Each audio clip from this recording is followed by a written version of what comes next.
Hey everyone, it's Ben Hardy here, and this is going to be our on-road POV drive for the second channel. I already posted an off-road video, and so I figured I'd give you guys some on-road driving as well for the second channel, for those of you that love POV format. So if you guys are wondering, I have this in what is my favorite daily driver mode. It's a customized R mode. So for basic daily driving, you could just have it normal mode and it'll just be great. And then basically normal mode, and then just open up the valves to Baja mode for the exhaust if you want a little bit more sound. Quiet mode if you don't want as much sound, especially on like the interstate. This exhaust doesn't drone in Baja mode, but quiet mode, you basically don't have an exhaust, like it's that quiet. With the R mode, I can press it here so you guys can see. I've got the steering and then like the whole transmission engine set up to sport. And then you can see with the suspension, we've got normal and then Baja for the exhaust. And so it has like a nice comfortable ride on road. It's loud, and then it kind of has this like aggressive sporty driving, which me driving this over the weekend kind of makes sense because I'm just trying to enjoy the vehicle. But I think that I would switch the transmission tuning and everything from the sport to the normal if I was going to be daily driving this. You can see it sounds pretty crazy, and it's quick too. It's pretty quick. There's so many people that jaywalk here in Colorado. Let me know if you live in Colorado and if you get as annoyed as I do with all of the jaywalking that happens here. Notice it'll downshift for me because everything's set to the sport. And this thing is just so big and heavy. Like, it handles like a boat almost. Now it does still have that normal like Raptor wide body handling where like you get tons of grip, and it actually somewhat handles like a sports car because of how big it is. I'm actually gonna pop into the manual mode here so I can downshift some. Transmission's super responsive. Again, in the daily driver tune, it's really smooth, just like this literally has the same exact tuning as the F-150 Raptor. It's just as like solid from a transmission perspective as the F-150 Raptor. So I think that Ford's nailed it with the transmission tuning. It's like tons of gears. Obviously it's 10-speed automatic, but super quick. Like, look at this.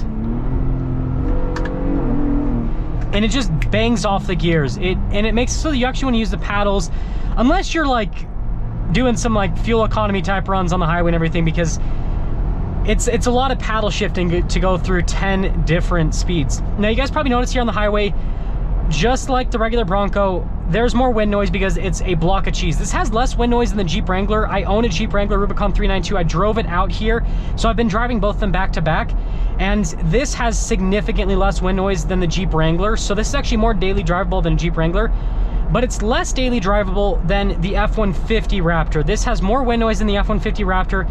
It's not as comfortable from a just ride quality standpoint. It's a little bit rougher, and because of this being a Bronco and you can take off the top and everything, there's more rattling and everything in the interior, whereas the Raptor doesn't really have interior rattles. And it looks like that traffic is backed up, so we're not going to go on that interstate. I guess that was our interstate run, and we'll take some back roads for me to get back to my little hotel here in Colorado. It's actually set the shocks to sport now. Yeah, definitely firm. Definitely firm. But, you know, me personally, I kind of like that because it's, you know, gives me confidence around corners and everything. So you guys can see here, like, just boom, you can just rock it out of the corner. And again, transmission snappy, body control is amazing, just like the F-150 Raptor. But because this weighs as much as an F-150 Raptor, I don't feel like I have any improved handling dynamics with this compared to an F-150 Raptor. I feel like this pretty much handles, it pretty much handles about the same as the F-150 Raptor. It's like right in the same boat. So now you guys can see I have this changed to like an off-road view, which is pretty fun because look at how the tachometer and everything looks there in the center. This definitely gives you kind of like race car vibes. But again, this is the view that you'd have if you were doing some Baja runs, which is perfect. So you can see where the RPMs are at. You can see where the tire pressure is at. So in case you like puncture a tire, you can just stop. And then you also see the temperatures and pressure of like the oil and everything. So like it's, again, the best possible view to know everything that's happening off-road so that you don't break anything, which again I think is pretty cool. But what I was saying with this compared to the F-150 Raptor is, at least from an on-road driving perspective, I can't really find a benefit to this over the F-150 Raptor.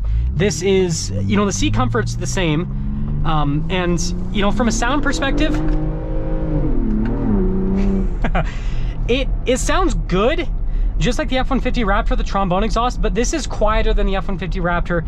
And I'd have to say, being an owner of a Gen 3 Raptor, this doesn't sound quite as good as the Gen 3 Raptor. The Gen 3 Raptor just has a higher pitch tone to the exhaust, and it sounds better. The 3.5 definitely sounds better than this 3.0, and frankly, the 3.5 being a little bit bigger feels punchier.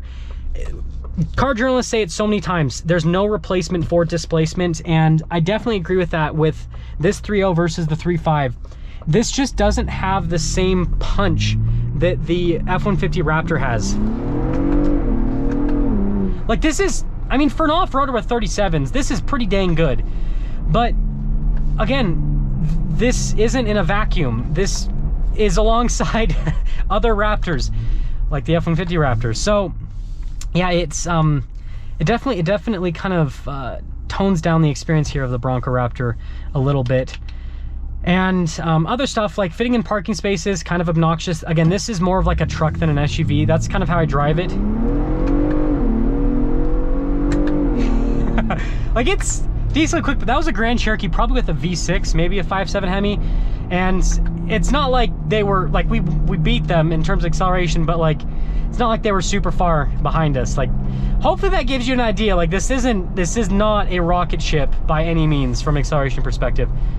But yeah, I mean, with this little around town, like highway POV and all that kind of stuff, basically what I'm trying to say is the F-150 Raptor is a better highway vehicle and daily driver vehicle, and it weighs the same. It is longer, so that is kind of annoying with certain parking situations. This, having the shorter wheelbase, helps out.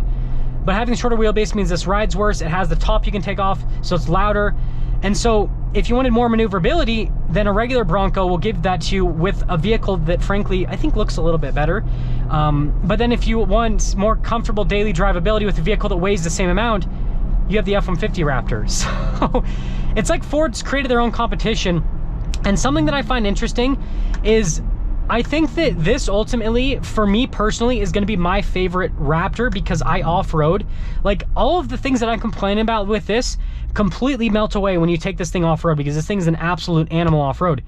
But I think that for like the average consumer, the F-150 Raptor, if you want a big vehicle, is better than this. And then if you want a small vehicle that you can take the top off, the regular Bronco Sasquatch is better. If you want a small Raptor, because this is smaller than the F-150 Raptor, the new Ranger Raptor is actually going to be a better Raptor than this, because it'll have the same amount of power as this, roughly, and it'll be lighter weight. It'll be about the same length. Yes, it'll have smaller tires. Yes, it will have a slightly worse breakover angle, and then approach and departure will probably be slightly worse, all that kind of stuff. But again, most people don't take these off-road, and so if you look at it purely from an on-road perspective, then this is technically the worst Raptor on-road. Technically.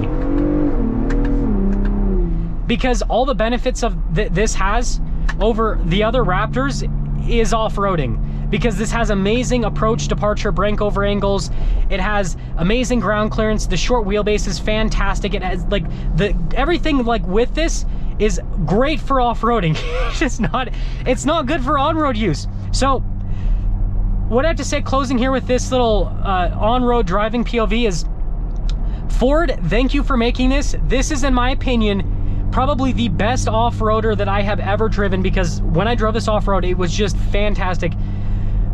But at the same time, this is probably the worst Raptor on-road that I have driven. I still love it. I'm still going to try to get one. That being said, though, my recommendation is Ranger Raptor, F-150 Raptor is probably going to be a better fit for the average consumer, and then a regular Bronco Sasquatch is probably the better fit for the average Bronco consumer. Hopefully that helps you guys out. Hopefully that makes sense. And with that being said, I will see you guys in the next video.